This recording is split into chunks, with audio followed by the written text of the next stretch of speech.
Perkenalkan, kami anggota kelompok 1 yang beranggotakan Adelita Putri Lestari, Alsa Fauziah, Keren Hapuk Tiurnau Lisimbolon, dan Mikael Julio Sonda. Pada video ini, kami akan menjelaskan mengenai sistem respirasi pada manusia. Salah satu ciri makhluk hidup adalah bernafas atau melakukan respirasi. Makhluk hidup perlu bernapas untuk memenuhi kebutuhan oksigen. Sekarang, cobalah untuk menghirup udara respirasi dan menghembuskannya. Apa yang kamu rasakan? Menurutmu, organ-organ apa yang terlibat dalam proses respirasi? Bagaimana cara kerja organ-organ tersebut?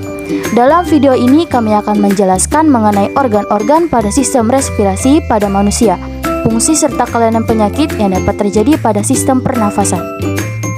Ada beberapa organ-organ pada sistem pernapasan, yaitu rongga hidung, tekak atau paring, laring, tenggorokan atau trakea, cabang tenggorokan atau bronkus, bronkiolus, alveolus, dan paru-paru.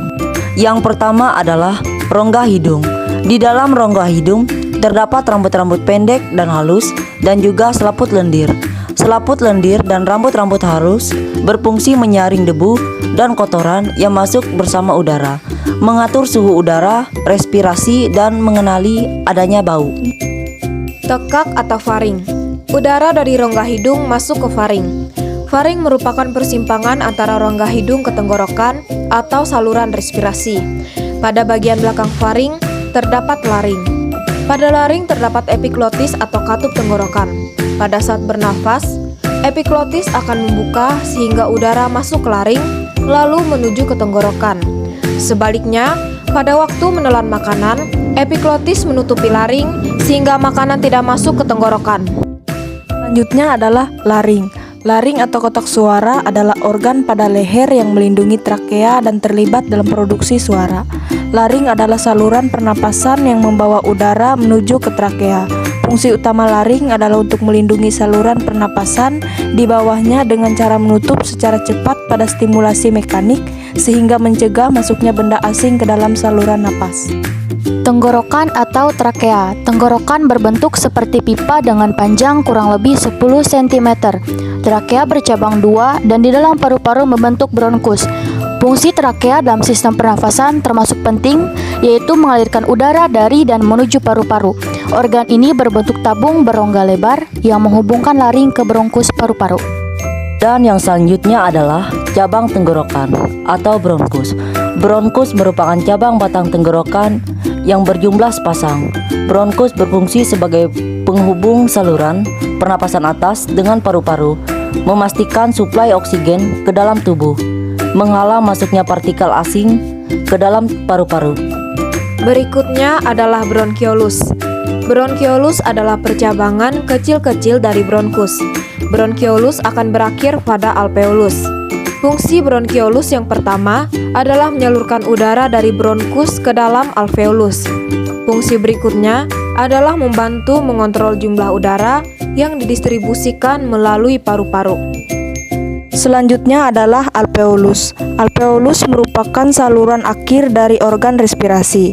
Alveolus berupa kantong kecil mirip anggur yang berjumlah sangat banyak. Fungsi alveolus adalah untuk mengambil oksigen yang masuk ke tubuh dan melepaskan karbon dioksida. Yang selanjutnya adalah paru-paru. Alveolus di dalam paru-paru. Jadi paru-paru merupakan organ respirasi utama pada manusia. Paru-paru terletak di dalam rongga dada bagian atas dan berjumlah sepasang.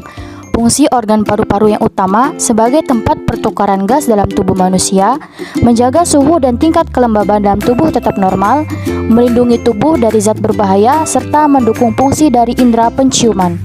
Gangguan atau kelainan pada sistem pernapasan adalah: kami akan menjelaskan 3 penyakit pada sistem pernapasan, yaitu TBC atau tuberkulosis, bronkitis, dan kanker paru-paru. TBC adalah penyakit paru-paru akibat kuman Mycobacterium tuberculosis. Penyakit ini ditularkan dari percikan ludah yang keluar dari penderita TBC ketika berbicara, batuk, atau bersin. Penyakit ini lebih rentan terkena pada seseorang yang kekebalan tubuhnya rendah.